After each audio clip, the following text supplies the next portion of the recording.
Hello everyone, ધોરણ 12 રસાયણ વિજ્ઞાનમાં ચેપ્ટર નંબર 1 ઘન અવસ્થામાં આજે લેક્ચર નંબર 8.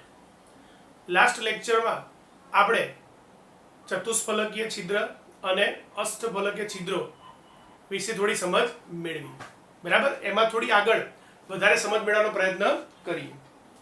આજની શરૂઆત આપણે કરીએ સંયોજનનું સૂત્ર અને ભરાયેલા છિદ્રોની સંખ્યાથી. હવે કણ જ્યારે સંવૃત સંકુલિત હોય, કણ જ્યારે શું હોય? સંવૃત સંકુલિત, ત્યારે એ કઈ પ્રકારની રચના બનાવે? સીસીપી, જેને આપણે એફસીસી પણ કહીએ, અથવા એચસીપી રચના બનાવે, જે આપણે લાસ્ટ લેક્ચરમાં જોઈ હતી. હવે એમાં બે પ્રકારના છિદ્રો જોવા મળે. આજે મેં ટી લખ્યો છે ટેટ્રાહેડ્રલ વોઇડ, એટલે કે સમચતુષ્ફલકીય છિદ્ર, અને આ જે ઓ લખ્યો છે કયો છે? ઓક્ટાહેડ્રલ વોઇડ, અષ્ટફલકીય છિદ્ર. હવે લાસ્ટ લેક્ચરમાં આપણે જોયું હતું તો આપણે અલગ અલગ સ્તરની ગોઠવણી જોઈ હતી. તો એમાં જે પહેલું સ્તર હતું, પહેલું સ્તર કે જેમાં એક હરોળમાં દડાઓ, એની વચ્ચેના ખાડામાં બીજી હરોળના દડાઓ, એ રીતે આપણે ગોઠવણી કરી હતી. એ જે સ્તર હતું કયું હતું? હેક્સાગોનલ સ્તર તરીકે ઓળખાય. એટલે એમાં હેક્સાગોનલ બનતું હતું પહેલા સ્તરમાં, સ્તર એ માં. એની ઉપર સ્તર બી જ્યારે મૂકીએ, બીજું સ્તર મૂકીએ, તો કયા છિદ્રને ઢાંકતું હતું? એ ટી છિદ્રને, સમચતુષ્ફલકીય છિદ્રને શું કરતું હતું? ઢાંકતું હતું. એના પછી ઉપર ત્રીજું સ્તર સી મૂકતા તો એ અષ્ટફલકીય છિદ્રને ઢાંકતું હતું, ઓક્ટાહેડ્રલ છિદ્ર. કયા? ઓક્ટાહેડ્રલ, જેની આપણે ચર્ચા લાસ્ટ લેક્ચરમાં કરેલી છે. આપણે જોયું હતું કે જે પણ સંવૃત સંકુલિત રચના બને એમાં પરમાણુની સંખ્યા જો n હોય, એટલે કે એની અંદર જેટલા પરમાણુ હોય એક એકમ કોષમાં, જેને એમ પણ કહેવાય પ્રતિ એકમ કોષ દીઠ આટલા પરમાણુ હોય, તો જે એકમ કોષમાં પરમાણુ સંખ્યા n હોય તો એની અંદર ઓક્ટાહેડ્રલ વોઇડ મતલબ અષ્ટફલકીય છિદ્રની સંખ્યા પણ n જ હોય, એના જેટલી જ હોય. પરંતુ સમચતુષ્ફલકીય છિદ્રની સંખ્યા બમણી હોય. કેટલી હોય? બમણી, એટલે 2n હોય. કેટલી હોય? 2n. આનું ઉદાહરણ આપણે લીધું હતું એફસીસી માં. એફસીસી ફલક કેન્દ્રિત ઘનનું ઉદાહરણ પર લીધું હતું કે એની અંદર પરમાણુ સંખ્યા કેટલી થાય? 4. બરાબર છે. તેની અંદર પરમાણુ સંખ્યા 4 હોય તો ઓક્ટાહેડ્રલ વોઇડ કેટલા આવે? 4. જ્યારે ટેટ્રાહેડ્રલ વોઇડ 4 દુ 8 આવે. કેટલા આવે? 8. હવે જો ઘન તરીકે આયનીય ઘન હોય તો આયનીય ઘનમાં બે પ્રકારના આયનો હોય. એક ધન આયન હોય, બીજો ઋણ આયન હોય. બેમાંથી કોનું કદ મોટું હશે? ધન આયનનું કે ઋણ આયનનું? જનરલી ધન આયન શું કરે? સોરી, ધન આયન ક્યારે બને? તટસ્થ પરમાણુ હોય, સમજો કે Na છે, તો એક ઇલેક્ટ્રોન ગુમાવીને શું બને? Na પ્લસ વત્તા ઇલેક્ટ્રોન માઇનસ, મતલબ આ ઇલેક્ટ્રોન ગુમાવે છે. સોડિયમ ઇલેક્ટ્રોન શું કરે? ગુમાવે. આમ તમે ચેક કરો સોડિયમ, તો કેન્દ્રમાં 11 પ્રોટોન. કેમ? એનો પરમાણુ ક્રમાંક 11 છે. પહેલી કક્ષામાં 2 ઇલેક્ટ્રોન, એની ફરતે જે બીજી કક્ષા આવે, બીજીમાં 8 ઇલેક્ટ્રોન, એના ફરતે ત્રીજીમાં 1 ઇલેક્ટ્રોન છે. આ ગુમાવી દીધો એટલે એક ઇલેક્ટ્રોન ઓછો થઈ ગયો, તો એની ફરતે બે જ કક્ષાઓ રહી અને ઇલેક્ટ્રોન 8 10 થઈ ગયા, ઇલેક્ટ્રોન ઘટી ગયા. પણ કેન્દ્રમાં જે પ્રોટોન હતા એઝ ઇટ ઇઝ છે, તો એના કારણે આપણે એટ્રેક્શન શું થાય? વધે. તો આનું કદ શું થાય? નાનું. ઓલરેડી કક્ષા ઓછી થઈ ગઈ તો કદ શું થઈ ગયું? નાનું. તો ધન આયન નાના હોય અને સામે ઋણ આયન ઇલેક્ટ્રોન સ્વીકારે, એમાં કદ શું થાય? મોટા થાય. એ આપણે 11મા ધોરણમાં શીખી ગયા છે. આ તો જસ્ટ રિમાઇન્ડ કરાયું. તો આ વધુ મોટા આયન હોય કયા છે? ઋણ આયન છે. કયા છે? ઋણ આયન છે. વધુ મોટા આયન કયા છે? ઋણ આયન છે. જે કઈ રચના? સંવૃત સંકુલિત રચનામાં ગોઠવાય. કોણ? ઋણ આયન. જ્યારે નાના આયન, એટલે કયા નાના છે? ધન આયન નાના છે કદમાં, એ છિદ્રોમાં ભરાય. એમાં જો વધારે નાના હોય અને પાછળનો આયન હોય, એટલે કે છિદ્રમાં પાછળના ભાગથી એમ ગોઠવાતા હોય, તો એ ટેટ્રાહેડ્રલ છિદ્ર હોય. અને જેમાં વધારે મોટા હોય તો કયા હોય? ઓક્ટાહેડ્રલ છિદ્રમાં હોય. પરંતુ બધા જ ટેટ્રાહેડ્રલ વોઇડ કે ઓક્ટાહેડ્રલ વોઇડ ઢંકાતા નથી. સંપૂર્ણ ભાગ એનો ઢંકાતો નથી. શું થાય? તેમનો અમુક અંશ જ ભરાય છે, જે સંયોજનના રાસાયણિક સૂત્ર પર આધાર રાખે છે. તો હવે સંયોજન રાસાયણિક સૂત્ર આપણે કેવી રીતે શોધીશું? તો આના પછી બે કોયડા છે, આપણે સમજીએ એટલે આપણને ખબર પડે કે સંયોજન રાસાયણિક સૂત્ર કેવી રીતે આપણે નક્કી કરીશું. ત્યાં સુધી આ જોઈ લો અને નોંધી લો.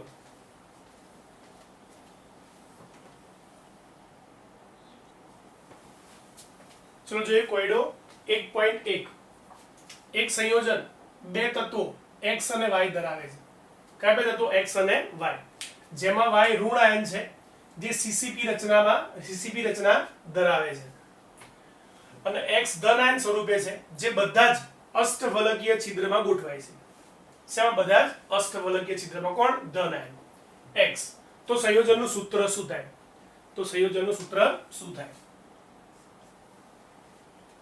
ચલો, y જે છે તો કયો આયન છે?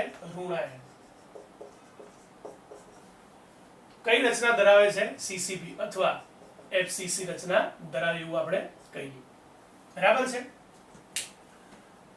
તત્વ y ઋણાયન સ્વરૂપે છે. આપણે આગળ આપણે વાત કરી કે ઋણાયન જે હશે સંવૃત સંકુલિત રચના ધરાવશે. તો એ સંવૃત સંકુલિત રચના કઈ છે આપણી? આપેલી છે. એમાં કોણ ગોઠવાયેલું છે? y ઋણાયન. જ્યારે x જે છે એ ધન આયન છે, અને કયા? ઓક્ટાહેડ્રલ વોઇડ, એટલે આજે લખ્યું શું કહેવાય? અષ્ટફલકીય છિદ્રમાં ગોઠવાયેલા છે. હવે આપણે આગળ શીખ્યા છીએ. આગળ શું વાત કરી હતી કે જે પણ સંવૃત સંકુલિત રચના હોય એમાં એકમ કોષ દીઠ જેટલા પરમાણુ હોય એટલા જ એની અંદર અષ્ટફલકીય છિદ્રો હોય. તો y જે છે એ ઋણાયન સ્વરૂપે આ રચનામાં ગોઠવાયેલું છે. તો એની અંદર જે પરમાણુ સંખ્યા હશે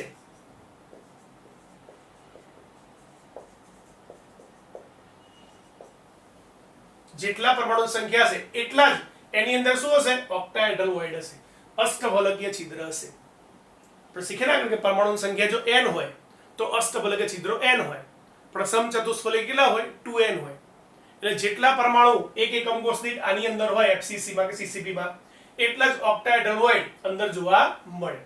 અહીંયા પરમાણુ સંખ્યા સમજો FCC છે તો પરમાણુ સંખ્યા કેટલી હોય? 4 હોય.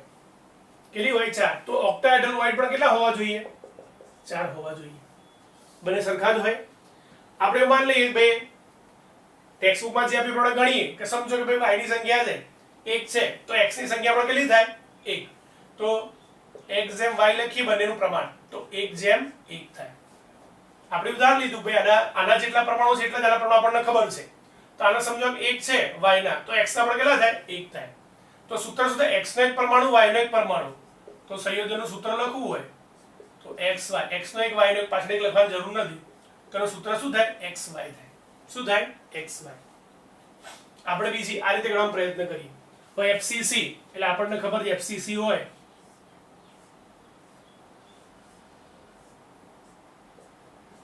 તો ઘટક કણો ક્યાં હોય? ખૂણા ઉપર હોય.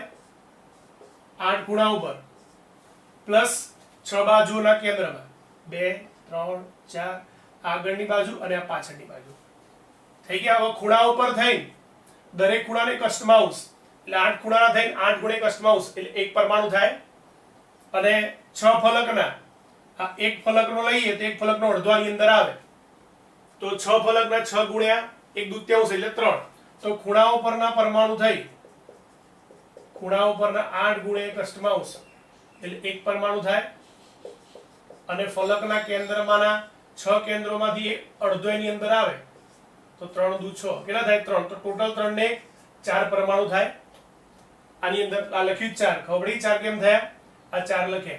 તો એની અંદર જેટલા પરમાણુ એક એકમ કોષ દીઠ આવે એટલા જ અષ્ટફલકીય છિદ્ર એની અંદર જોવા મળે. તે પણ કેટલા મળશે? 4. તો આપણે એવું લખીએ કે ભાઈ x જેમ y બરાબર 4 જેમ 4. હવે x y માં x કેમ આગળ લખ્યો? હંમેશા ધનાયન ઋણાયન હોય તો આપણે શું કરીશું? ધનાયન આગળ લખીશું અને પછી ઋણાયન લખીશું. ધનાયન જેમ ઋણાયન. તો x જેમ y શું થાય? 4 જેમ 4. તો સૂત્ર લખીએ આપણે x4 y4. બંને 4 વડે ભાગી નાખીએ સમાન સંખ્યા, અથવા અહીંયા 4 વડે ભાગી નાખીએ શું થાય? 1:1. અથવા અહીંયા ભાગો તો પણ ચાલે. 4 વડે ભાગી નાખીએ તો સૂત્ર શું થાય? xy. થઈ ગયું સૂત્ર xy. આપણે પરમાણુ સંખ્યા ગણીને સમજ્યા. આ ડાયરેક્ટ જો બંને સમાન હોય તો બંને સરખા પ્રમાણમાં છે તો ડાયરેક્ટ 1:1 લખી શકાય. જો બંનેનું પ્રમાણ સરખું હોય તો ખ્યાલ આવે છે? બંને સરખામણીથી પણ સૂત્ર મેળવી શકાય, પરમાણુ ગણી પણ સૂત્ર મેળવી શકાય. ખૂબ સરળ દાખલો છે. આવું 1 માર્કમાં MCQ માં પૂછી શકાય અથવા 2 માર્કના દાખલામાં પૂછાય તો પણ પૂછી શકાય. તો ધ્યાનથી જોઈ લો અને નોંધી લો. પછી આપણે બીજો કોયડો જોઈએ.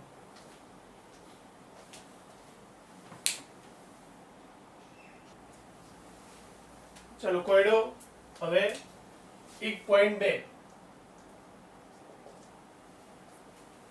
તત્વ બી HCB અને તત્વ A ના પરમાણુ સમચતુષ્ફલક છિદ્રના કેટલો ભાગ 2/3 ભાગમાં રોકાયેલા છે.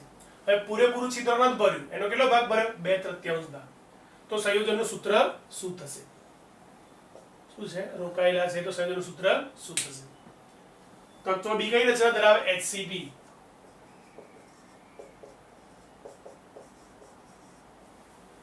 અને તત્વ A એસેમાં ટેટ્રાહેડ્રલ વોઇડ સમચતુષ્ફલકીય છિદ્ર.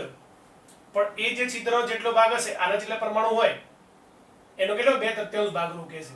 જેટલા છિદ્રો છે એનો કેટલો 2/3 ભાગ રોકે છે. હવે ધારો કે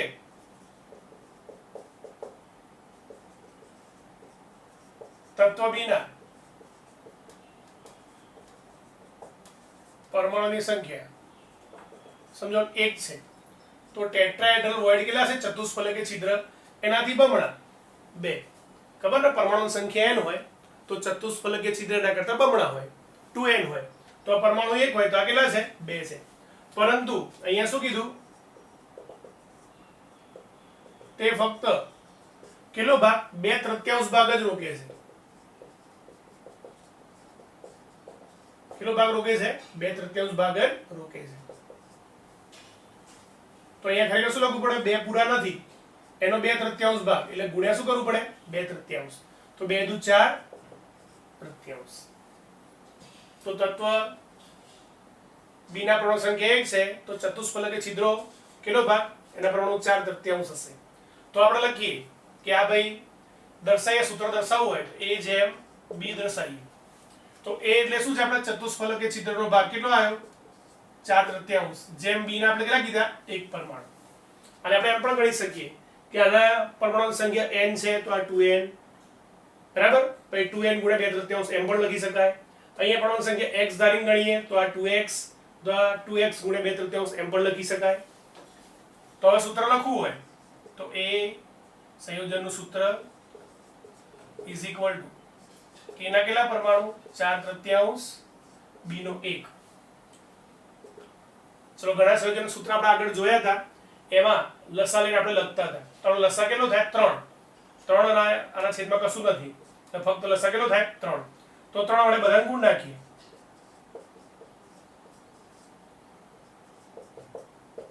તો આ ગયા. તો A ના કેટલા? 4 અને B ના કેટલા આવે? 3. A4B3. કયું સૂત્ર આવે? A4B3 સંયોજનનું સૂત્ર. સીધું છે કે તત્વ બી જે પણ રચનામાં હોય અને જેટલા પરમાણુ હોય એના કરતા ચતુષ્ફલકીય છિદ્ર બમણા હોય. એટલે એનો પરમાણુ 1 હોય તો આ કેટલા થવા જોઈએ? 2. પણ એને કેટલો ભાગ રોક્યો? ફક્ત 2/3 ભાગ રોક્યો છે. તો આપણે 2 લખ્યા ગુણ્યા શું કરવાના? 2/3. અહીંયા જેટલો ભાગ રોકે એના વડે ગુણ નાખવાના એટલે તમને મળી જાય ચતુષ્ફલકીય છિદ્રોનો જેટલો ભાગ રોક્યો હોય એ મળી જાય પૂરો. પછી સૂત્ર આ જેમ દર્શાવો કે A જેમ B બે તત્વોનું પ્રમાણ દર્શાવીએ તો આનું 4/3 જેમ આનું કેટલું છે? 1. સૂત્ર દર્શાવવા જોઈએ તો A ના 4/3 B ના 1. પછી લસાઅ લખીએ તો A4B3. આ પણ ખૂબ સરળ દાખલો છે, જોઈ લો અને નોંધી લો. પછી આગળ ચતુષ્ફલકીય છિદ્ર અને અષ્ટફલકીય છિદ્રોના સ્થાનની ચર્ચા કરીએ.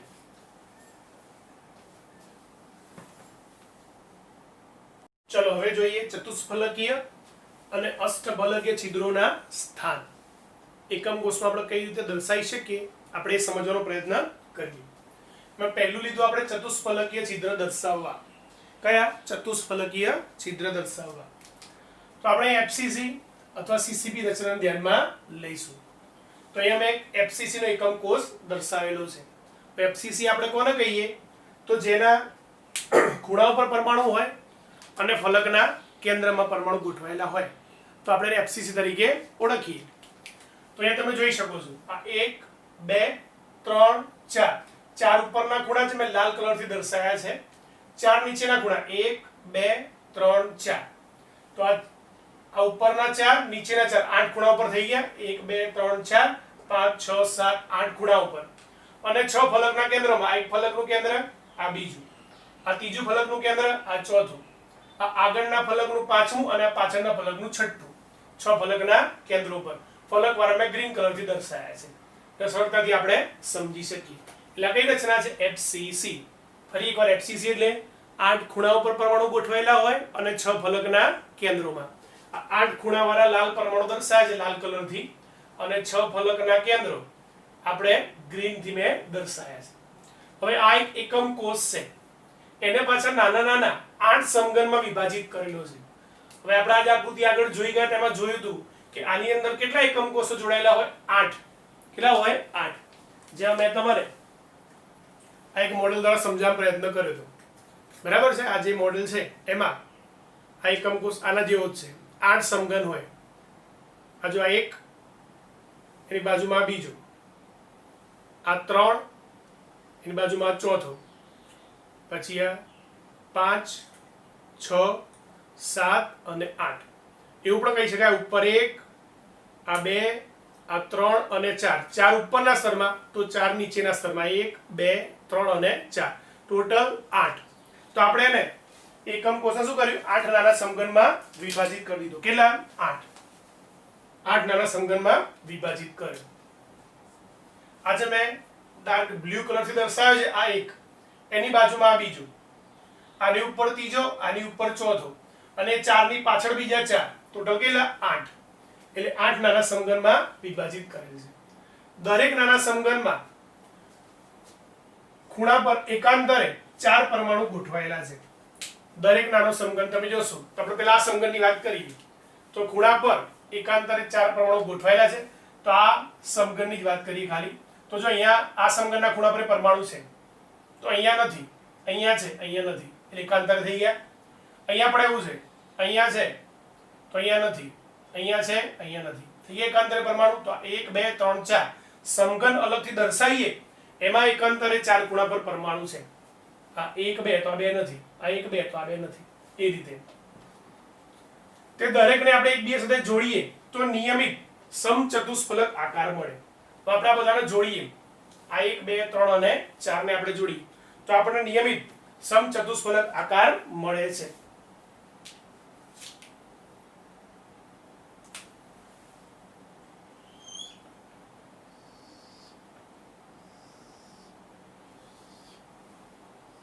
આ જોડી દીધા 4 ને અહીંથી આમ. તો 1, 2, 3 અને 4 જોડીએ તો નિયમિત સમચતુષ્ફલક આકાર બને. આ જે એકમ કોષ અહીંથી કાઢીને બાજુમાં અહીંયા દર્શાવેલો છે. આ પરમાણુ આ ખૂણા પર, પછી આ છોડીને આ ખૂણા પર, આ રહ્યો નીચે આ ખૂણા પર છે, આ છોડીને આ ખૂણા પર, એ બધાને આપણે જોડી દીધા તો નિયમિત કયો બન્યો? સમચતુષ્ફલક આકાર બન્યો. અને એમાં અહીંયા વચ્ચે જે છિદ્ર રચાય એને આપણે એની અંદર વચ્ચે અંદર એકમ કોષની અંદર રચાશે. એકમ કોષની વચ્ચે કે અંદર જેમ અંત કેન્દ્રિત કોષ હતો એમાં જે સેન્ટરમાં પરમાણુ એમાં અહીંયા એની અંદર સેન્ટરમાં આ ટેટ્રાહેડ્રલ વોઇડ બનશે. એટલે અહીંયા કુલ કેટલા બને? તો આપણા એક સમઘનમાં એક શું બન્યું? ચતુષ્ફલક છિદ્ર જોવા મળ્યું. એવા આપણી પાસે કેટલા જ આવા નાના નાના 8 સમઘન છે. કેટલા છે? 8. આમાં એક, 2, 3, 4 અને 4 પાછળમાં, ટોટલ 8. તો આપણને કુલ 8 ચતુષ્ફલકીય છિદ્ર જોવા મળશે. કેટલા? 8 જોવા મળશે. હવે જે આ ચતુષ્ફલક છિદ્ર દર્શાવ્યું, ખરેખર આ સમઘનની અંદર જોઈએ તો જે આ ચતુષ્ફલક છિદ્ર બને, આપણું ચતુષ્ફલક છિદ્ર જે બને છે એમાં પરમાણુ ક્યાંથી જોડાય છે, કઈ જગ્યાએથી? તો તમે આ 1, 2, 3 અને 4 પરમાણુ જો, આપણા 4 જ જોવાના છે. 4 જોડાવાથી સમચતુષ્ફલક બને છે. તો અહીંયા આ એક પરમાણુ જે છે, આ પરમાણુ એ ક્યાં છે? ખૂણા પર. આ પરમાણુ તો આખું જે ફલક છે એના ક્યાં છે? ફલકના કેન્દ્રમાં છે. જો આ ફલકના શું છે? આ ફલક દોરી આપણે તો એના કેન્દ્રમાં છે, ફલકના કેન્દ્રમાં. આ પણ આ ફલકના કેન્દ્રમાં છે, આગળના ફલકના કેન્દ્રમાં. આ પણ શું છે? ફલકના કેન્દ્રમાં. આ પણ શું છે? ફલકના કેન્દ્રમાં છે. આ આપણું ફલક એના કેન્દ્રમાં છે. ખૂણા તો આપણા હતા 1, 2, 3, 4, 5, 6, 7 અને 8. બાકી બધા ગ્રીન થી મેં ફલક દર્શાવ્યા હતા. ફલકનું કેન્દ્ર જો આ ફલકનું કેન્દ્ર છે ડાઈ બાજુના. આ ઉપરનું ફલક આ નીચેનું ફલક છે. આ આગળનું ફલક તો પાછળનું હતું. આ 3 ફલકના કેન્દ્રમાંથી આયા. તો તમારું જે ટેટ્રાહેડ્રલ વોઇડ બને ચતુષ્ફલક છિદ્ર, એમાં એક શેના પર? ખૂણા પર હોય. બાકીના 1, 2 અને 3 શેના પર હોય? ફલક પર હોય. એ સમચતુષ્ફલક બને પણ નિયમિત.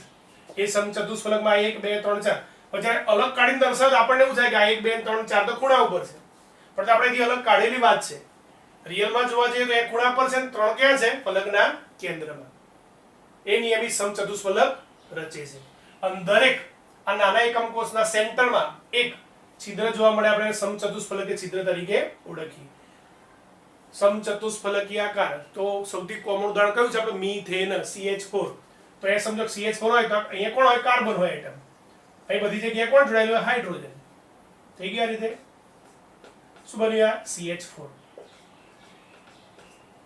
શું હોય? જે નિયમિત સમચતુષ્ફલકીય આકારમાં ગોઠવેલો જોવા મળે. આપણે આકાર આમ કેવી દર્શાવીએ છીએ? આ રીતે દર્શાવીએ છીએ. નિયમિત સમચતુષ્ફલકીય આકારમાં દર્શાવીએ છીએ. બરાબર? તો આ C અને 3 આ 1 2 3 4 હાઇડ્રોજન CH4.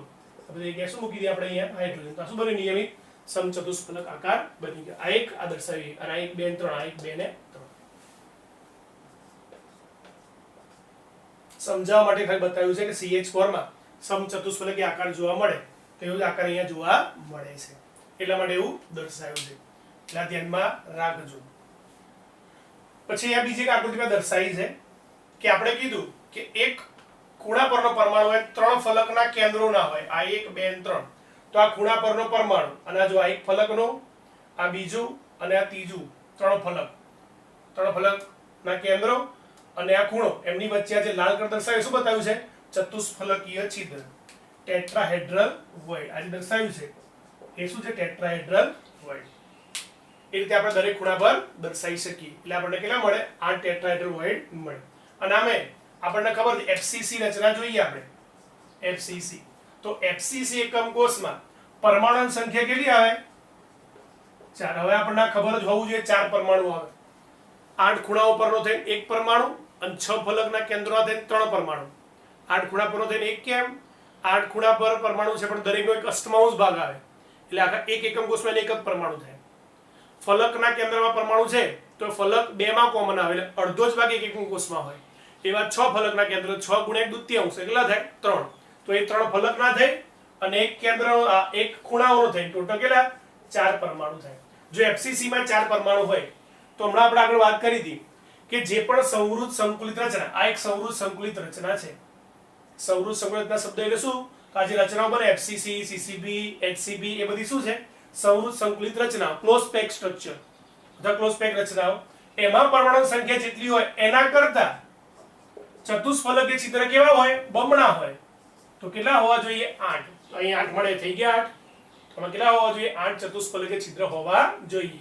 આમાં n પરમાણુ તો આમાં કેટલા થાય? 2n ચતુષ્ફલકીય છિદ્ર. અને જો અષ્ટફલકીય હોય તો આ 4 પરમાણુ છે તો અષ્ટફલકીય છિદ્ર કેટલા આવે? 4 જ આવે. જેટલા પરમાણુ હોય એટલા અષ્ટફલક છિદ્ર, પણ જેટલા પરમાણુ એનાથી બમણા ચતુષ્ફલકીય છિદ્ર. ચલો આકૃતિમાં ખ્યાલ આવશે. અલગથી આપણે દોરો એટલે સમજ પડે કે એની ગોઠવણી કેવી રીતે થયેલી છે. અને આ પણ એની થોડી ઘણી સમજ આપણને આપે છે કે ખૂણા પર 3 શું છે? ફલકના કેન્દ્રમાં ભેગા થઈ અને ચતુષ્ફલક આકાર બને. એની વચ્ચે શું બને? આપણું ચતુષ્ફલકીય છિદ્ર. એની વચ્ચે જે ભાગ બને એમાં શું બને? આપણું ચતુષ્ફલકીય છિદ્ર જોવા મળે. અને આ એકમ કોષના અંદર હોય, સેન્ટરમાં. એટલે આખું એકમ કોષની અંદર એક જ હોય. ખ્યાલ આવે છે? આખું આખું છે ને અંદર એકમ કોષમાં એ ક્યાંય કોમન આવે નહીં. એવા એક, આ બીજો સમઘન, આ ત્રીજો, ચોથો, 4 આગળના, 4 પાછળના, ટોટલ 8. એટલે 8 ચતુષ્ફલકીય છિદ્રો જોવા મળે. અને આ રીતે પણ આપણે કહી શકીએ છીએ કે FCC માં 4 પરમાણુઓ છે માટે એનાથી બમણા શું હોય? ચતુષ્ફલકીય છિદ્રો હોય. એટલે કેટલા હોય? 8. અને હવે આપણે એનું સ્થાન દર્શાવ્યું, કઈ જગ્યાએ સ્થાન હોય આપણને ખબર હોવી જોઈએ. ચલો ધ્યાનથી જોઈ લો અને નોંધી લો. પછી વાત કરીએ અષ્ટફલકીય છિદ્રોના સ્થાનની. ચલો હવે બીજું જોઈએ અષ્ટફલકીય છિદ્રનું સ્થાન. કયું? અષ્ટફલકીય છિદ્રનું સ્થાન. એમાં પણ આપણે ફરી એકવાર FCC એટલે કે CCB સંવૃત સંકુલ રચનાની વાત કરીશું. હવે એમાં આજે આખો ઘન દર્શાવ્યો છે એ આપણો FCC છે. ખબર પડશે ને? FCC એટલે શું? હવે કે 8 ખૂણા ઉપર 8 પરમાણુ અને 6 ફલકના કેન્દ્રોમાં એ રીતે પરમાણુ ગોઠવાયેલા હોય. તો 1 2 3 4 5 6 7 8 8 ફલકના કેન્દ્રમાં અને 6 ફલકના ક્યાં? 8 ખૂણાઓ પર અને 6 ફલકના કેન્દ્રમાં 1 2 3 4 5 અને 6 ફરી એકવાર 8 ખૂણાઓ પર અને 6 ફલકના કેન્દ્રમાં પરમાણુઓ ગોઠવાયેલા હોય તો આપણે એને શું કહીએ FCC. હવે આ જે આખો ઘન બને એનું જે અંતર કેન્દ્ર આપણે C વડે દર્શાવ્યું છે. ઘનની અંદરનું અંતર કેન્દ્ર છે ને વડે C એ રોકાયેલ નથી, પરંતુ આ જે ફલક કેન્દ્ર પર 6 પરમાણુ ગોઠવાયેલા છે એના વડે ઘેરાયેલું છે. જુઓ આ 6 એ 6 પરમાણુઓ જે છે ફલકના કેન્દ્ર એની વચ્ચે ઘેરાયેલું છે. જો આ ફલક કેન્દ્રને આપણે જોડી દઈએ તો એક નિયમિત અષ્ટફલક આકાર બને. કયો આકાર બને? નિયમિત અષ્ટફલક આકાર બને.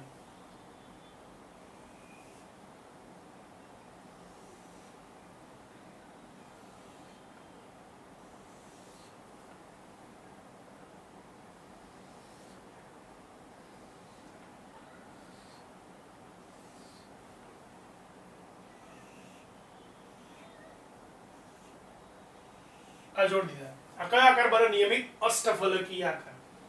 અષ્ટફલકીય આકાર આપણને ખબર ફરતે 6 પરમાણુ ગોઠવાયેલા હોય તો આકાર કયો બને? અષ્ટફલક.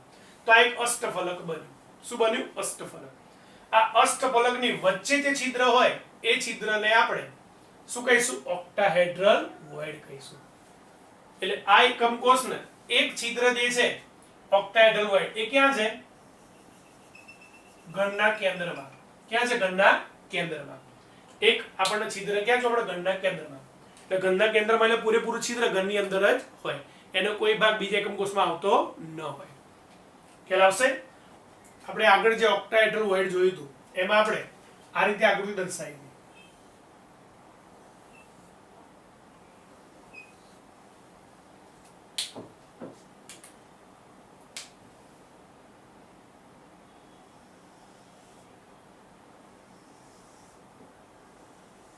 દર્શાવી હતી. એ વચ્ચે આપણે શું જોવા મળતું? અષ્ટફલકીય છિદ્ર, ઓક્ટાહેડ્રલ વોઇડ.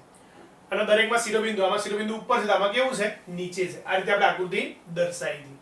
હવે આને આપણે અલગ રીતે દર્શાવો તો આપણે આમ પણ દર્શાવી શકીએ છીએ કે આ જે આપણું અષ્ટફલકીય છિદ્ર છે એ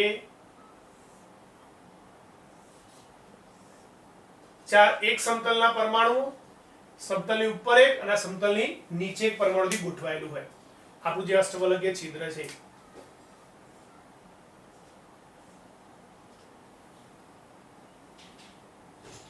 આ 4 ફલકના કેન્દ્રો છે. શું છે? 4 ફલકના કેન્દ્રો જે ફલકમાં ગોઠવાયેલા એ રીતે આ ગોઠવે તો આપણે 1 2 3 અને 4 આ 1 2 3 4 આ 1 2 3 4 એની ઉપર એક એની નીચે એક આ રીતે એની ઉપર એક નીચે એક.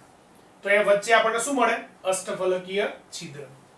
એટલે ખ્યાલ રહેશે કે અષ્ટફલકીય છિદ્ર જે છે આવ્યા એ એની ફરતે પરમાણુ કેવી રીતે હોય? એની એક જ સમતલના 4 આ 1 2 3 4 આ એક જ સમતલના, અને બાકીના જે બે પરમાણુઓ છે એમાં એક સમતલની ઉપર અને એક સમતલની શું હોય? નીચે. એ રીતે ગોઠવાયેલો જોવા મળે. તો આ રચના બને કઈ બને? અષ્ટફલકીય રચના બને. અષ્ટફલક આકાર દર્શાવે. ચલો ખ્યાલ આવશે? ચલો આપણે એને હવે ભૂસી નાખીએ. આ જરા મગજમાં રાખજો.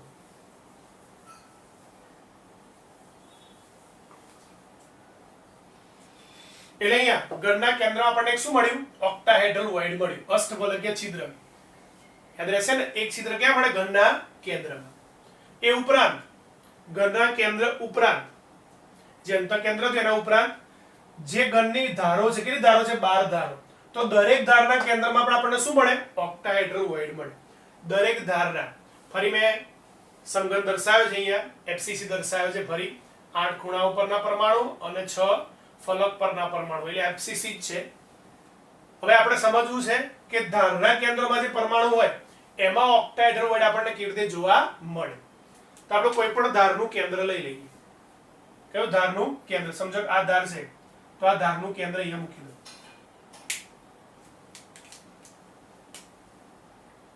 આ દર્શાવ્યું ધારનું કેન્દ્ર. કેટલી ધારો છે? 12 ધારો. તો દરેકે દરેક 12 ધારના કેન્દ્રમાં ઓક્ટાહેડ્રલ વોઇડ હોય. કેવી રીતે રચાય? તો આપણે જોઈએ. અહીં લખ્યું છે કે 6 પરમાણુથી ઘેરાયેલું હોય. કેવી રીતે 6 પરમાણુથી ઘેરાયેલું હોય? તો આપણે સમજવાનો પ્રયત્ન કરીએ.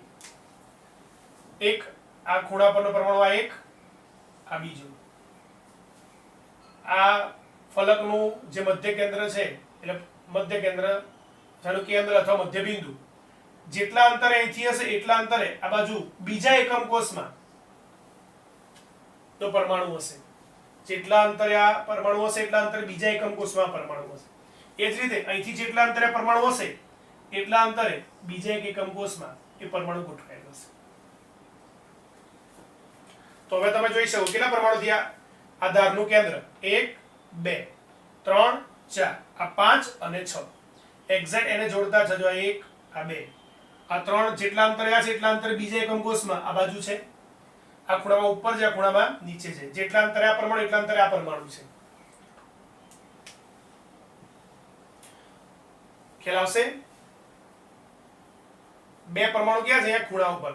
જો 6 પરમાણુથી ઘેરાયેલો છે એમાંથી આ બે પરમાણુ ખૂણા પર, બે ખૂણા પર, પછી આ બે ફલકના કેન્દ્રો. 4 આ એક જ એકમ કોષમાંથી 4 પરમાણુ એ જ એકમ કોષના હોય એમાં બે ખૂણા પરના અને આ બે ફલકના કેન્દ્રોના થઈ ગયા 4.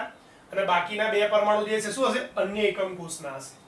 કયા? અન્ય એકમ કોષના. હવે આપણે એને જોડવાનો પ્રયત્ન કરીએ.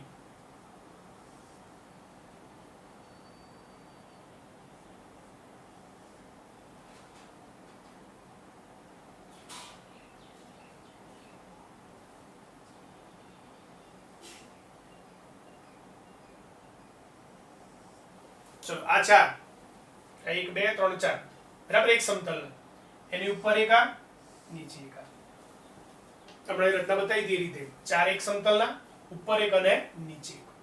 બરાબર છે. આ થોડું નાનું થઈ ગયું છે, અહીંયા જગ્યા ઓછી છે ત્યારથી દેખાય છે. હવે એને જોડી દઈએ આપણે આ રીતે.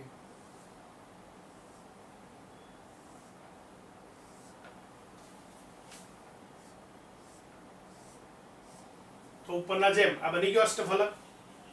બરાબર. અહીંયા જેમ અષ્ટફલક હતો એમ અહીંયા પણ એક અષ્ટફલક બની ગયું. તો આ ક્યાં આવે? ધારના કેન્દ્રમાં. એવી કેટલી ધારો? 12 ધારો. દરેક ધારના કેન્દ્રમાં આ તે અષ્ટફલક જોવા મળે. શું જોવા મળે? અષ્ટફલક જોવા મળે. એટલે એની વચ્ચે જે બને એ શું બને? અષ્ટફલકીય છિદ્ર. તો અહીંયા 12 ધારોના કેન્દ્રમાં પણ અષ્ટફલકીય છિદ્ર રચાય. ક્યાં રચાય? 12 ધારોના કેન્દ્રમાં. તો આપણે ટોટલ ગણવાનો પ્રયત્ન કરીએ કે અષ્ટફલકીય છિદ્ર હશે કેટલા. તો એક ક્યાં આવી ગયું? એક ઓક્ટાહેડ્રલ વોઇડ. એ ક્યાં છે? ઘનના કેન્દ્રમાં. ઘનના કેન્દ્રમાં. હવે 12 ધાર, 12 ધારના કેન્દ્રમાં કેટલા છે? 12 અષ્ટફલકીય છિદ્રો છે. કેટલા છે? 12 અષ્ટફલકીય છિદ્રો. એ 12 ધારના કેન્દ્રમાં છે. પણ આપણને ખબર છે કે એકમ કોષની ધાર એ કેટલા એકમ કોષમાં કોમન આવે? 4 એકમ કોષમાં કોમન આવે. સ્ફટિકલેટાઇઝ દર્શાવ્યું હોય તો એક એકમ કોષમાં ધાર પરનું કેન્દ્ર નો કેટલો ભાગ રોકાય? 1/4 ભાગ. આપણે વાત કરી દિવાલની. આ દિવાલની ઉપરની ધાર લઈ લઈએ આપણે. તો આપણા રૂમમાં જે આ દિવાલ છે એની બાજુના રૂમમાં જે દિવાલ છે એને ઉપરનો ભાગ બંનેમાં કોમન. આ રૂમની ઉપરનો ભાગ અને બાજુ રૂમની ઉપરનો ભાગ પણ એમાં શું આવે? કોમન આવે. એવું કીધું હતું કે આ રૂમ અને બાજુના રૂમમાં ઉપરનો ધાર છે તો ઉપરના જે બે રૂમ હશે આ રૂમની ઉપર અને બાજુના રૂમની ઉપર એમાં નીચેની ધાર હશે. કઈ હશે? નીચેની ધાર. ખ્યાલ આવશે? કઈ હશે? નીચેની ધાર. એ 12 ધારના કેન્દ્રમાં 12 છે પણ એનો કેટલો ભાગ એક એકમ કોષમાં આવશે? 1/4 ભાગ આવશે. કેટલા આવશે? 1/4 ભાગ આ એકમ કોષમાં આવશે. તો કેટલા થાય? 4 તરી 12. તો 3 12 ધારના કેન્દ્રોમાંથી એક એકમ કોષમાં 3 ઓક્ટાહેડ્રલ વોઇડ આવે. કેટલા આવે? 3 ઓક્ટાહેડ્રલ વોઇડ. તો મારે કુલ ગણવા છે. તો કુલ કેટલા? એક ક્યાં આવ્યું? ઘનના કેન્દ્રમાં. તો એક એ વત્તા 3 ક્યાં આયા? 12 ધારના કેન્દ્રોમાં થઈ. તો 3 ટોટલ 3 ને કેટલા થયા? 4 ઓક્ટાહેડ્રલ વોઇડ મળે. અષ્ટફલકીય છિદ્ર. કેટલા મળ્યા? 4 અષ્ટફલકીય છિદ્ર મળે. તો આપણને ખબર આપણી રચના કઈ છે? FCC છે. કઈ છે? FCC. તો FCC રચના એટલે એની અંદર પરમાણુ કેટલા? ઘણી બધી વાર ચર્ચા કરીને ખબર હોવી જોઈએ. હવે કેટલા છે? 4. 8 ખૂણા ઉપરનો થઈને એક પરમાણુ અને 6 ફલકના કેન્દ્રો પરના થઈને 3 પરમાણુ. 3 ને 1 4. તો આપણે આગળ જોયું હતું કે જે પણ સંવૃત સંકુલિત રચના હોય આપણી કઈ છે? અહીંયા FCC. તો એની અંદર જેટલા પરમાણુ હોય એટલા જ અષ્ટફલકીય છિદ્રો હોય અને એનાથી બમણા શું હોય? સમચતુષ્ફલકીય છિદ્રો. તો આપણે અહીંયા FCC પરમાણુ છે, સોરી FCC રચના પરમાણુ સંખ્યા કેટલી? 4. તો ઓક્ટાહેડ્રલ વોઇડ પણ કેટલા થવા જોઈએ? 4 થવા જોઈએ, જે આપણે અહીંયા થઈ ગયા. કેટલા ઓક્ટાહેડ્રલ વોઇડ જોવા મળ્યા? 4 જોવા મળ્યા. તો ફરી એકવાર ખાસ યાદ રાખવાનું કે અષ્ટફલક છિદ્રોના સ્થાન ક્યાં છે? તો એક આખા સમઘનની વચ્ચે વચ્ચ અંદર કેન્દ્રમાં અંત કેન્દ્રમાં. સમઘનના ક્યાં છે? અંત કેન્દ્રમાં. અને બાકીના અષ્ટફલક છિદ્રો ધારના કેન્દ્રમાં છે. ક્યાં છે?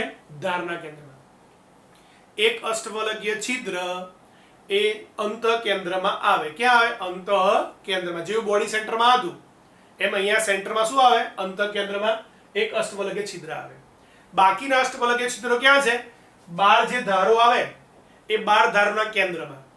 પણ ધાર પરનો કેટલો ભાગ? એક એકમ કોષમાં આવે 1/4. કેટલો આવે? 1/4. એટલે એક એકમ કોષમાં 12 ધારના થઈ કેટલા ઓક્ટાહેડ્રલ છિદ્ર આવે? ઓક્ટાહેડ્રલ વોઇડ આવે? તો 12 × 1/4 એટલે 3. કેટલા આવે? 3. તો 3 એ ધાર પરના અને એક આખા સેન્ટરનો, ટોટલ 4 ઓક્ટાહેડ્રલ વોઇડ આમાં જોવા મળે. અને આપણને ખબર છે કે એફસીસી રચના બને તેમાં પરમાણુની સંખ્યા 4 છે. તો જેટલા પરમાણુ અંદર રોકાયેલા હોય પ્રતિ એકમ કોષ દીઠ, શબ્દ એવો વાપર્યો હોય કે પ્રતિ એકમ કોષ દીઠ મતલબ એક એકમ કોષમાં કેટલા પરમાણુ આવે. તો પ્રતિ એકમ કોષ દીઠ એમાં 4 પરમાણુ, તો ઓક્ટાહેડ્રલ વોઇડ કેટલા મળે? 4. અને આપણે આગળ જોયું હતું એફસીસી માં 4 પરમાણુ હતા, તો ટેટ્રાહેડ્રલ વોઇડ કેટલા મળ્યા હતા? 8 મળ્યા હતા. કેટલા મળ્યા હતા? 8. તો આપણને ખબર પડવી જોઈએ. ખૂબ સરળ છે. ચતુષ્ફલક છિદ્ર અને બીજું કયું છે? આવું અષ્ટફલકીય છિદ્ર. બધા આપણને આવડતા હોવા જોઈએ. ચલો આપણે ધ્યાનથી જોઈ લો અને નોંધી લો.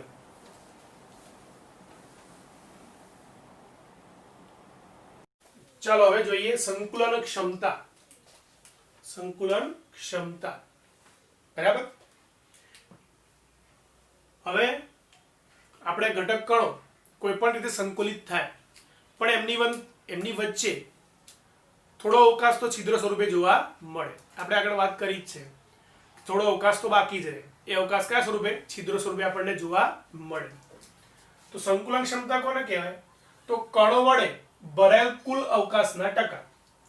કણો વડે જેટલો અવકાશ ભરાઈ જાય, જે આપણે ટકામાં દર્શાવીએ, એને શું કહીશું? સંકુલન ક્ષમતા.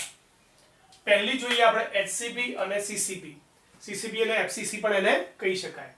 આ બંનેમાં સંકુલન ક્ષમતા એક સરખી છે. બંનેમાં કેવી છે? સરખી છે.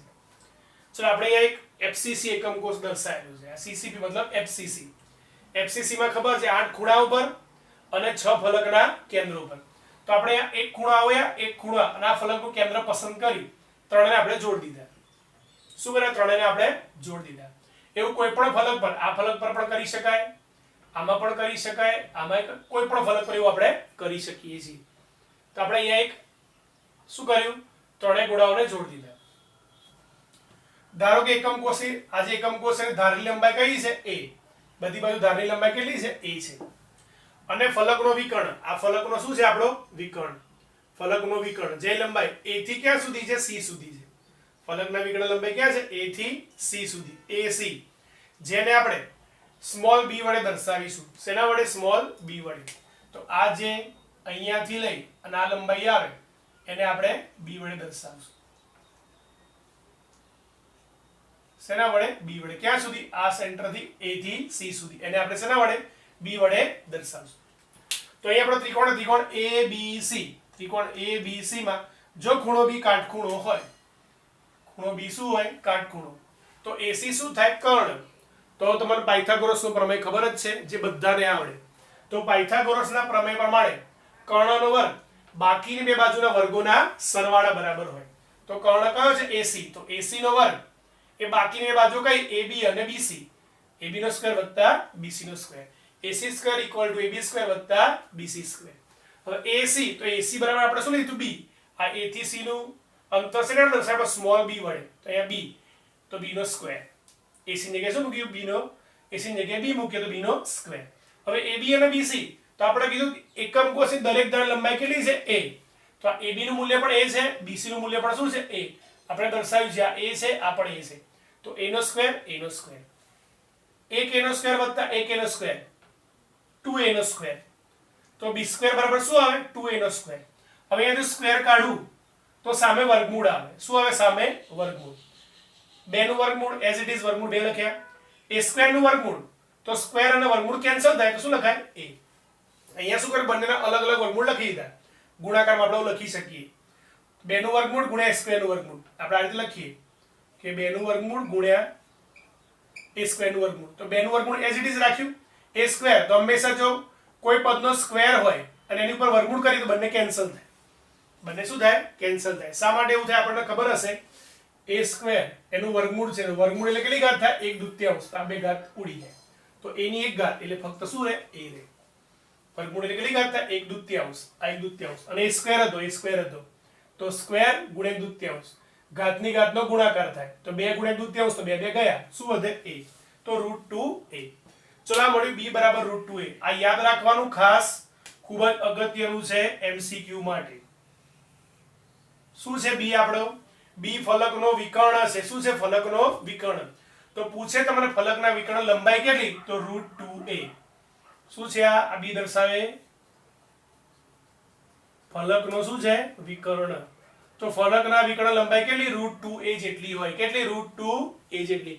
ખાસ યાદ રાખવાનું ફલકના વિકર્ણ લંબાઈ કેટલી √2a જેટલી. ચલો આ સમીકરણ નંબર 1. હવે જો ગોળાની ત્રિજ્યા r હોય આપણે જે ગોળા દર્શાવે ત્રિજ્યા શું હોય r હોય તો આ જે b હતો એ કોના બરાબર થાય તો તમે જો પહેલા ગોળાની ત્રિજ્યા આટલી છે અડધી છે એટલે આ એક r લખીએ એક ગોળાની ત્રિજ્યા. એ રીતે આ બાજુ એક ગોળાની ત્રિજ્યા એ r બે r થયા. વચ્ચેનો ગોળો આખો તો આ શું છે આખો એનો વ્યાસ છે. શું છે આખો એનો વ્યાસ. વ્યાસ એટલે ત્રિજ્યા કરતા બમણો હોય તો અંદર બે ત્રિજ્યા હોય. એક ત્રિજ્યા અહીંથી આટલી બીજી ત્રિજ્યા અહીંથી આટલી ટોટલ કેટલી અંદર બે ત્રિજ્યા.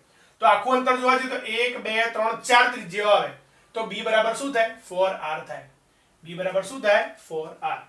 આને જરા એનલાર્જ કરીને બતાવવાનો પ્રયત્ન કરું. આપણે આ ગોળો દર્શાવ્યો બાજુમાં આ ગોળો દર્શાવ્યો આ ગોળો દર્શાવ્યો અહીંથી આપણે આમ જોડીએ છીએ આનું કેન્દ્ર તો આના કેન્દ્રે ત્રિજ્યા કોને કહેવાય ગોળાના કેન્દ્રથી વર્તુળના બિંદુ સુધીનું અંતર આ એની ત્રિજ્યા આ r જેટલી ત્રિજ્યા. એ રીતે આ બાજુ ગોળાની ત્રિજ્યા કેટલી r જેટલી. કેટલી છે r જેટલી. અને વચ્ચેના ગોળાનો આખો વ્યાસ છે. એ કેન્દ્ર લઈએ તો બે ત્રિજ્યા હોય એક આ ત્રિજ્યા એક આ ત્રિજ્યા અને વ્યાસ એ ત્રિજ્યા કરતા બમણો હોય. વ્યાસ બરાબર 2r થાય એટલે આ બે ત્રિજ્યા આવી ગઈ તો ટોટલ 1 2 3 4 ત્રિજ્યા થાય તો 4r થાય b 4r. આખું જે b હતું બરાબર શું થાય 4r થાય. તો આ સમીકરણ 1 અને 2 સરખાઈ દઈએ. સમીકરણ 1 પણ b બરાબર છે 2 પણ b બરાબર છે. જો બંનેમાં કોઈ એક પદ સરખું હોય ડાબી બાજુ સરખી છે તો એમની જમણી બાજુ પણ સરખી થાય તો √2a બરાબર શું થાય 4r. આ પણ ખાસ યાદ રાખવાનું. FCC CCP માં પૂછે કે a અને r નો સંબંધ શું તો એક આ રીતે આવે 4r √2a. શું આવે 4r √2a. એમાં ચલો √2 છેદમાં લાવીએ તો 4r ના છેદમાં શું આવે √2 તો a બરાબર 4r √2. હવે 4 ના ભાગ પડે તો 2 દુ 4. શું ભાગ પડે 2 દુ 4 ગુણ્યા r ભાગ્યા √2 એઝ ઇટ ઇઝ બરાબર a. હવે 2 ને કેવી રીતે લખાય તો 2 ની જગ્યાએ √2 ગુણ્યા √2 લખાય. 2 ની જગ્યાએ શું લખાય √2 ગુણ્યા √2. એટલે આવશે લખાય ને 2 ની જગ્યાએ શું લખાય આમ લખીએ √2 ગુણ્યા √2 તો જવાબ શું આવે 2 આવે. કોઈ પણ બે સમાન સંખ્યાના વર્ગમૂળ હોય એનો ગુણાકાર કરીએ તો એની સંખ્યા આપણને મળે. તો √2 ગુણ્યા √2 એટલે શું થાય 2. એટલે 2 ની જગ્યાએ મેં બે ભાગ પાડીને શું લખ્યા 2 ની જગ્યાએ √2 ગુણ્યા √2. પછી આ બે જે હતા એઝ ઇટ ઇઝ ગુણ્યા r ભાગ્યા √2 બરાબર 1. આવું કરવાનું કારણ શું આ √2 ઉડાવવા માટે આ √2 ગયા આ √2 ગયા તો ઉપર શું રહે 2 2 √2 * r 2 √2 * r બરાબર 1. તો આ સંબંધ પણ આપણે યાદ રાખવાનો ખાસ. a = 2 √2r. એક સંબંધ આ યાદ રાખવાનો 4r = √2a. આ રીતે હોય અથવા એને આ રીતે લખાય a = 2 √2r. a = શું છે 2 √2r.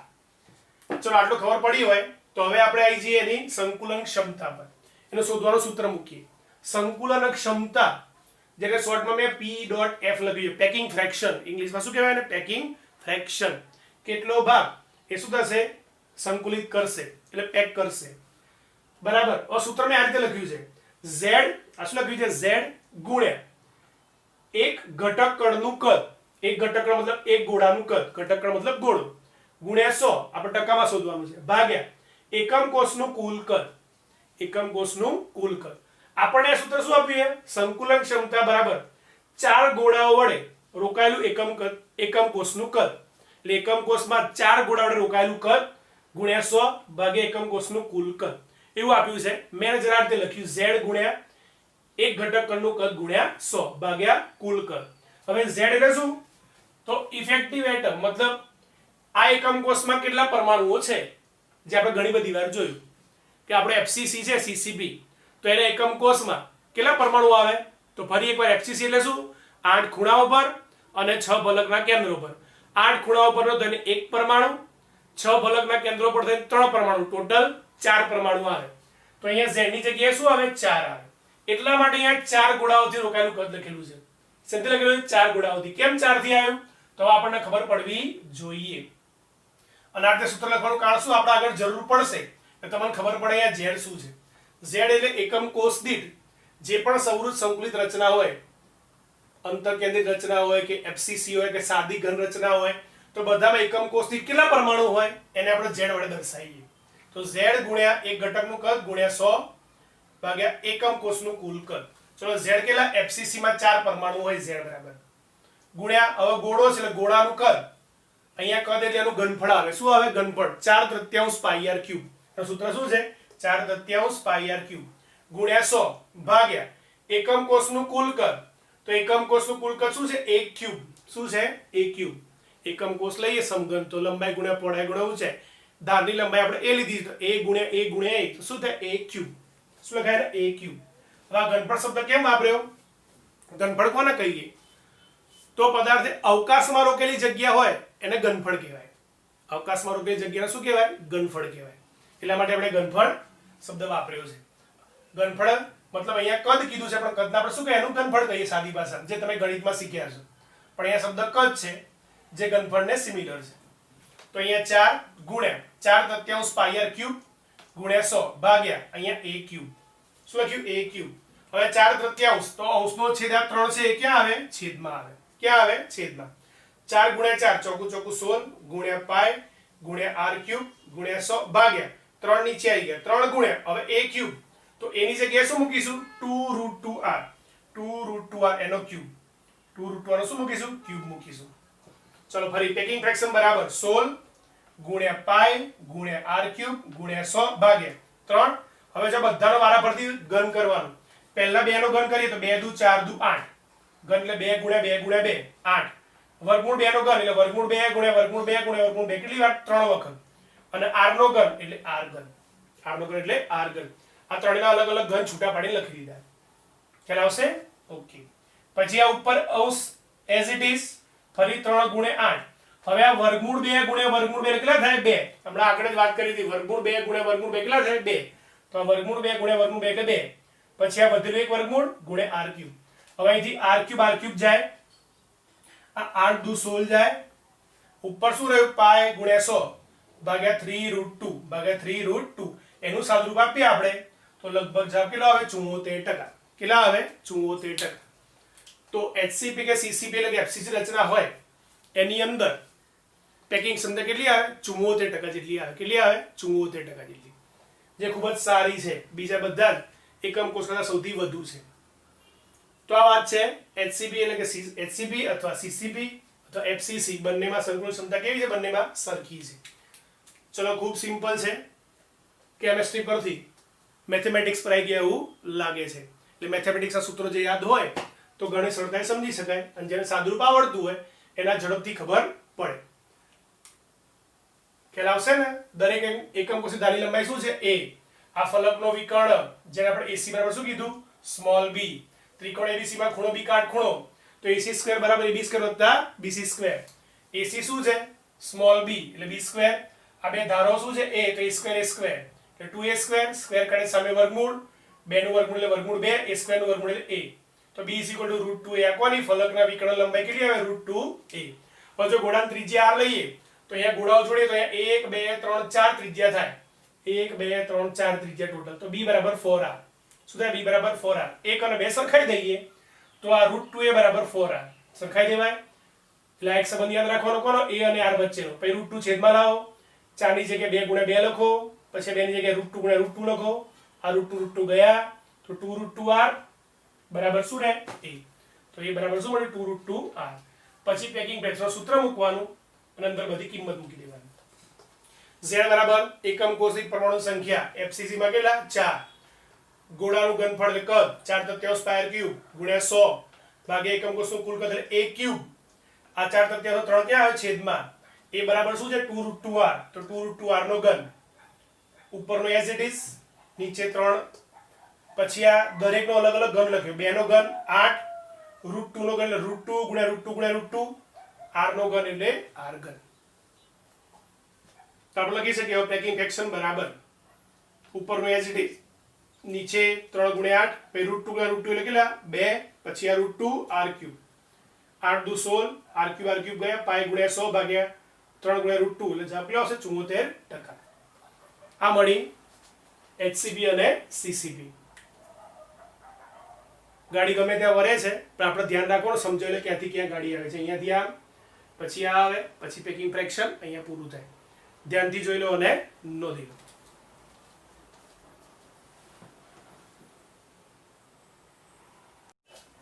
ચલો હવે અંતઃકેન્દ્રિત ઘનમાં આપણે સંવૃત સંકુલન જોઈએ. અંતઃકેન્દ્રિત ઘનમાં કેવું દર્શાય તો ખૂણા ઉપરના પરમાણુ અનેક બોડીના સેન્ટરમાં અંતઃકેન્દ્રમાં હોય. તો આપણા બે ખૂણા પર દર્શાયા અને બોડી સેન્ટરમાં દર્શાયું. એટલે કોઈ પણ ખૂણા પરના બે આ રીતે પણ દર્શાવી શકાય, ગમે તેવો દર્શાવી શકાય. બરાબર, ખૂણા પરના બે અને બોડી સેન્ટર નહીં, ત્રણેય બીજા સંપર્કમાં હોય એ રીતે ગોઠવેલા છે. તો સૌથી પહેલા ત્રિકોણ EFD માં, આ ત્રિકોણ EFD, આ નીચેનો ત્રિકોણ EFD, એમાં જો ખૂણો E કાટખૂણો હોય તો df² બરાબર EF² + DE², એટલે કે b² બરાબર a² + a². જો ફલકનો વિકર્ણ છે એની લંબાઈ શું છે આપણે b, આગળ હમણાં જોઈ હતી શું છે b, ફલકના વિકર્ણ લંબાઈ b. આ ધારની લંબાઈ, આ ધારે તો b² બરાબર a² + a². b² શું લખાય a² + a². કેટલા છે આ કાટખૂણો તો કર્ણ, તો કર્ણનો વર્ગ એટલે b² બરાબર બાકીની બે બાજુના વર્ગોનો સરવાળો a² + a². તો ટોટલ કેટલા થાય 2a². b² બરાબર 2a². અહીંથી સ્ક્વેર કાઢીએ સામે શું આવે વર્ગમૂળ, તો √2 a² નો વર્ગ જાય તો શું રહે a, તો b = √2a. આપણને ખબર છે ફલકના વિકર્ણ લંબાઈ આગળ હમણાં જોઈએ આપણે, b = √2a આવે, એ યાદ રાખવાનું જ. હવે બીજો ત્રિકોણ AFD માં, AFD આ ત્રિકોણની વાત છે AF અને D. એમાં c², હવે c શું છે તો આ જે ગોળાઓ છે, આ ગોળા સેન્ટરથી લઈને આ ગોળા સેન્ટરનું અંતર આટલું, a થી f સુધીનું અંતર, કયું a થી f સુધીનું. તો એ આપણો કર્ણ છે એટલે c² બરાબર હવે અહીંયાથી આ a² + b², શું થાય a² + b², એટલે કે આપણો d કાટખૂણો હોય, શું કાટખૂણો હોય d કાટખૂણો હોય તો af નો સ્ક્વેર બરાબર ad નો સ્ક્વેર + fd નો સ્ક્વેર, એટલે કે c² કર્ણનો વર્ગ c² બરાબર બાકીની બે બાજુના વર્ગોનો સરવાળો a² + b². a² ના a². હવે b બરાબર કિંમત છે √2a, તો √2a આખાનો શું થઈ જાય વર્ગ, √2a આખાનો શું થઈ જાય વર્ગ. તો a² + વર્ગમૂળ 2 નો વર્ગ 2 થાય. વર્ગમૂળ 2 નો વર્ગ કેમ 2 થાય તો વર્ગમૂળ 2 ગુણ્યા વર્ગમૂળ 2 બરાબર કેટલા થાય 2, આપણે ઉપર લખેલા જ છે, અને a² નો વર્ગ એટલે a². તો આ 2a² + 1a², તો 2 ને 3a², c² બરાબર 3a².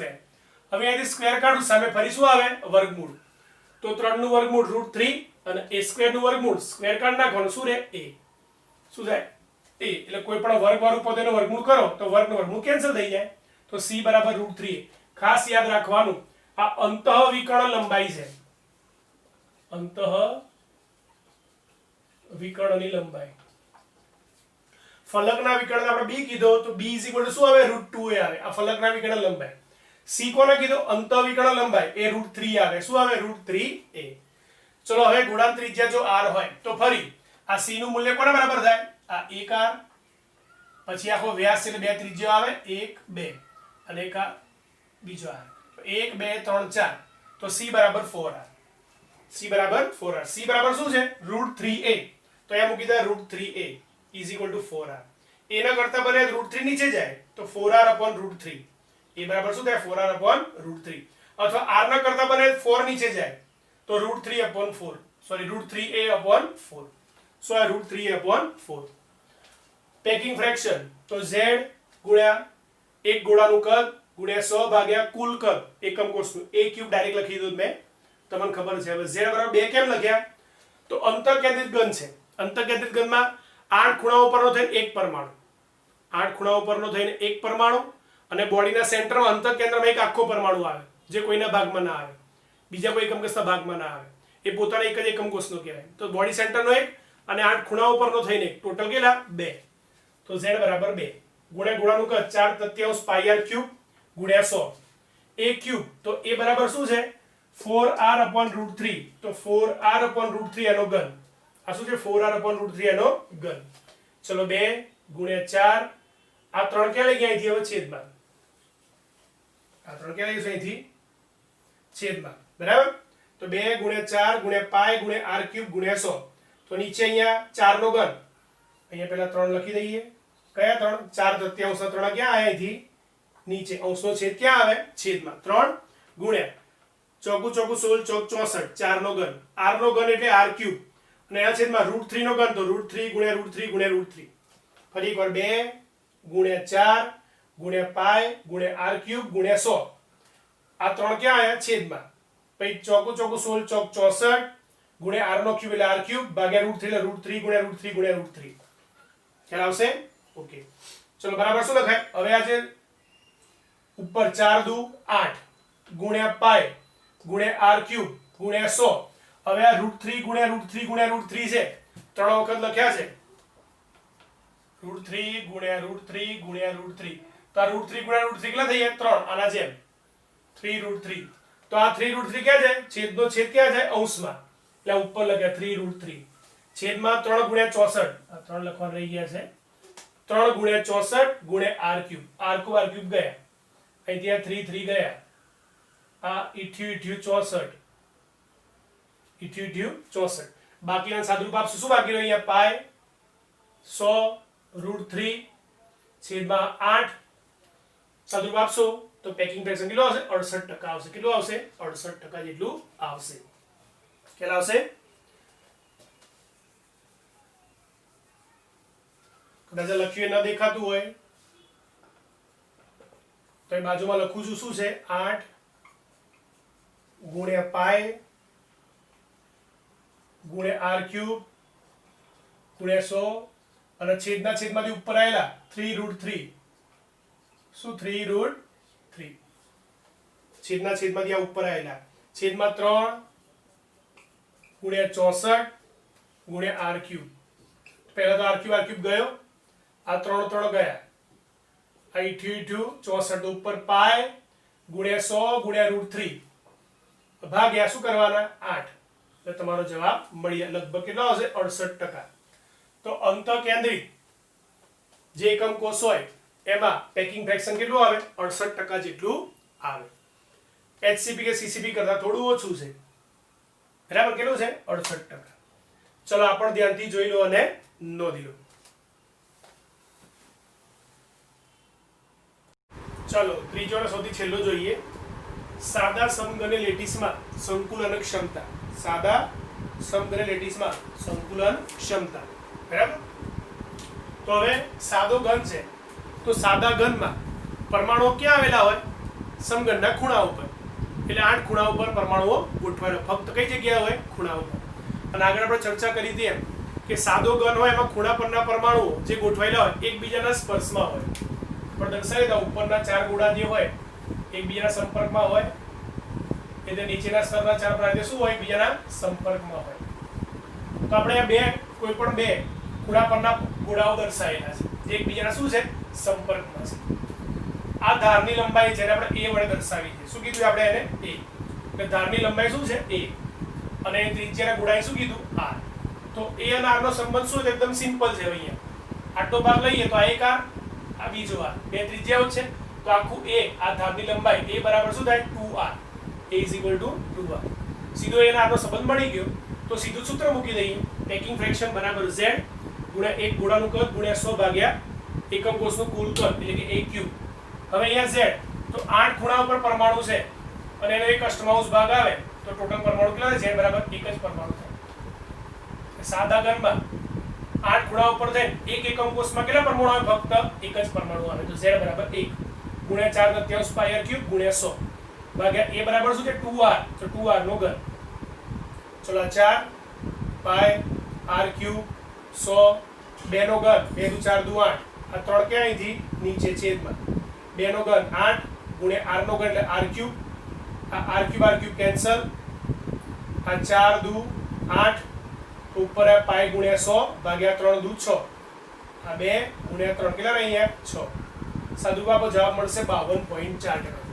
કેટલો મળશે? 52.4% જેટલું. તો આ મળ્યું સાદા ઘનમાં પેકિંગ ફ્રેક્શન 52.4. તો આપણે ત્રણેયમાં પેકિંગ ફ્રેક્શન જોયા. HCP અથવા CCP અથવા FCC માં કેટલું? 74% જે સૌથી વધારે છે. BCC બોડી સેન્ટર અંતઃકેન્દ્રિત એમાં 68% અને સિમ્પલ ક્યુબિક સાદા ઘનમાં કેટલો? 52.4%. કોઈ ઘણીવાર પૂછે આમાં કે ખાલી જગ્યા કેટલી? આમાં અવકાશ કેટલો? તો 100 માંથી બાદ કરી દેવાનું. તો 100 માંથી બાદ કરો. જેમ કે એ બાદ કરો 100 માંથી તો 26%. કેટલા ટકા? 26% શું આવે? ખાલી જગ્યા એટલે અવકાશ. એટલે અહીંયા 100 માંથી બાદ કરો શું મળે તમને? ખાલી જગ્યા. એટલે પ્રશ્ન એવો પૂછાય તો આપણને ખબર પડવી જોઈએ કે ભાઈ HCP, CCP કે FCC રચનામાં અવકાશ કેટલા ટકા છે, ખાલી જગ્યા કેટલા ટકા છે. બરાબર છે? તો 100 માંથી બાદ કરી દેવાનું. રીતે આમાં દર્શાવી શકાય. તો તમે સરળતાથી, ખૂબ સરળ છે બરાબર, બધું મેથેમેટિકલ જ છે એટલે ખૂબ ઇઝીલી આપણે સમજી શકાય એવું છે. ફક્ત સાદુરૂપ જ આપવાનું છે. તો આપણે સરળતાથી ત્રણેય HCP એટલે કે CCP, FCC, BCC અને સિમ્પલ ક્યુબિક ત્રણેય પેકિંગ ક્ષમતા જોઈ, સંતુલન ક્ષમતા જોઈ. ધ્યાનથી જોઈ, તૈયાર કરી અને લખવાની. એક બે વાર લખશો એટલે સરળતાથી તમને યાદ રહી જશે.